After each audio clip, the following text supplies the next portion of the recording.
Panginoon, ituro mo na iyong landas ay sundin ko sa pagtarak sa totoo. Hallelujah, hallelujah,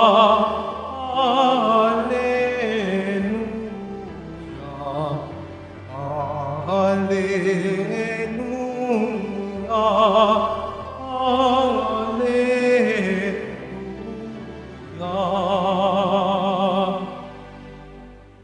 Sumainyo ang Panginoon, At sumayo rin. ang pagpapahayag na mabuting balita ng Panginoon ayon kay San Mateo. Papuri sa iyo, Panginoon.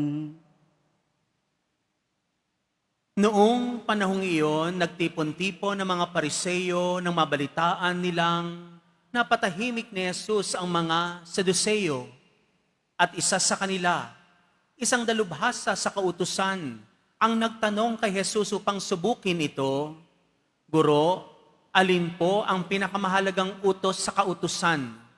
At sumagot si Jesus, "Ibigin mo ang Panginoon mong Diyos ng buong puso, ng buong kaluluwa at ng buong pag-iisip.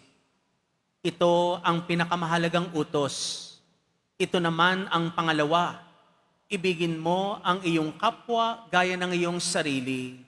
Sa dalawang utos na ito nakasalalay ang buong kautusan ni Moises at ang turo ng mga propeta."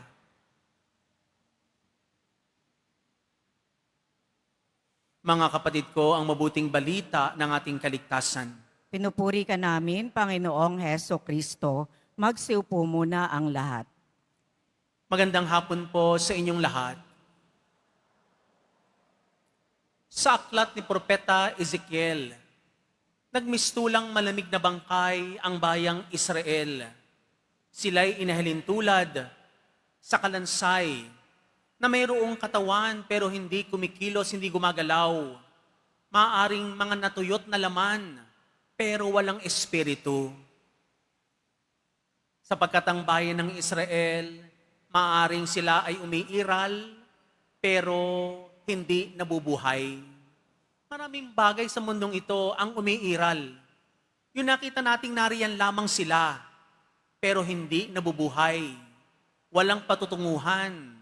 Walang kahulugan. Minamahal ko mga kapatid, ang atin bang buhay ngayon ay umiiral lamang sa kawalan? O ito ay buhay na mayroong kabuluhan? Saan tayo patungo? Saan natin dinadala ang buhay nating ito? Ano ang ating pangarap? Ang pangarap ba natin ay iwan lamang sa bilog ng mundo? O nais nating humantong higit pa sa mundong ito, kundi doon sa tahanan ng ating mahal na pong Hesus Nazareno?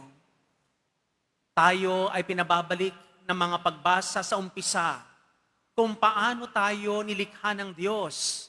Hindi ba't kumuha ang Diyos ng putik at Kanya itong hiningahan at ang putik ay nagkaroon ng laman, naging tao, nabuhay, na naaayon sa larawan ng ating Panginoong Diyos.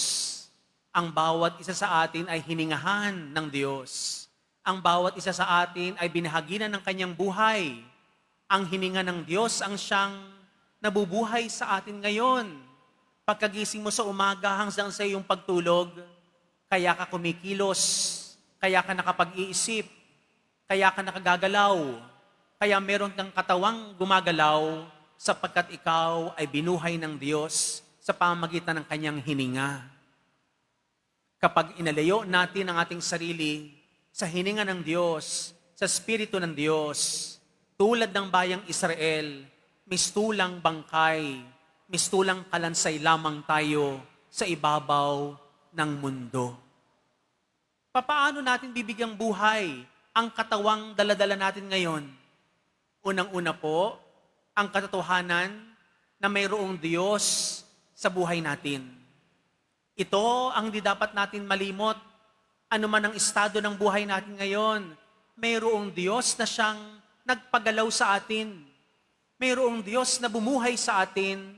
Mayroong Diyos na huminga at nagbigay sa atin ng buhay. Dinudugtungan ang buhay mo ngayon ng Diyos, hindi lamang sa lupang ito upang umiral, kundi upang mabuhay sa piling niya pagdating ng panahon. Mayroong Diyos, tandaan mo. Kaya walang dahilan upang tayo ay panghinaan ng loob, walang dahilan upang tayo ay masiraan ng loob, walang dahilan upang tayo ay mawalan ng pag-asa. Ikaw, hindi lamang umiiral, ikaw ay buhay sapagkat binuhay ka ng Diyos nating buhay sa langit. Pangalawang katotohanan na dapat nating tandaan, tayo ay tao ayon sa ating mga pagbasa. Ikaw ay tao. At ano para sa iyo ang pinakamahalagang utos? Mahalin mo ang Diyos higit sa lahat ng buong mong pagkatao at ang sabi doon, ng buong mong lakas, ng buong mong kaluluwa. Hindi lamang natin minamahal ang Diyos sa larangan lamang ng ating buhay espiritual. Ikaw bilang tao na mayroong katawan at mayroong kaluluwa, ibigin mo ang Diyos ng higit sa lahat.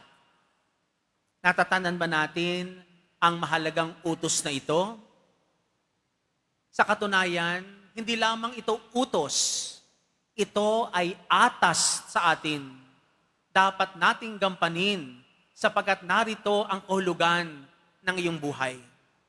Kung ikaw ay nabubuhay, pero hindi una ang Diyos sa buhay mo, mistulang malamig na bangkay, mistulang kalansay lamang ang nariyan sa iyo bilang tao.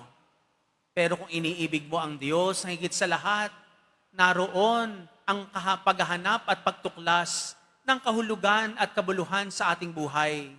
Nagkakaroon tayo ng dahilan upang tayo'y kumilos, upang tayo mabuhay, upang tayo ay umiral, sapagkat minamahal natin ang Diyos ng higit sa lahat. Bilang tao, hindi lamang ng aking laman, kundi ng aking kaluluwa. Pangatlo po, yung katotohanan na mayroong buhay na walang hanggan. Kaya nga, ang ikalawang mahalagang utos, ibigin mo ang iyong kapwa, katulad ng pag-ibig mo sa iyong sarili. Sadyang idinugtong ito ng Diyos sa pinakamahalagang utos, sapagkat hindi natin mapaghihiwalay ang pag-ibig sa Diyos at pag-ibig sa kapwa, sapagkat kailanman hindi lamang tayo inaalagaan sa lupang ibabaw, tayo ay pinapangarap din ng Diyos na mauwi sa buhay na walang hanggan. At minamahal ko mga kapatid, kailan natin maranasan ang buhay na walang hanggan? Sa tuwing natatandaan mo na dapat mong mahalin ang iyong kapwa katulad ng pag-ibig mo sa iyong sarili. Sa tuwing inuuna natin ang ating sarili, nawawala ang buhay na walang hanggan. Sa tuwing nagmamahal lamang tayo sa ating sarili at pagkakapakanan lamang natin o sarili kong kapakanan ang aking iniisip, nawawala ang buhay na walang hanggan. Minamahal ko mga kapatid, ang pagparito natin bilang isang deboto sa paanan ng mahal na pong Jesus Nazareno, ano ang laman ng iyong panalangin? Mas marami ba dito ang patungkol sa sarili? Ilan sa iyong mga panalangin ang patungkol sa iyong kapwa-tao? Habang lalo mong pinagdarasal ang iba, habang lalo mong inilalapit sa paanan ng krus ang iba, lalo kang napapalapit sa Diyos. Kaya't ibagdasal natin ang kahilingan ng ating kapwa at ang huli ay ang panalangin lamang natin. Ibigin mo ang Diyos na higit sa lahat, hindi lamang ng iyong katawan, kundi ng iyong buong pagkatao, ng iyong buong kaluluwa. At ang ikalawa naman, hindi maaaring hihiwalay, ibigin mo ang iyong kapwa tulad ng pag-ibig mo sa iyong sarili. Amen.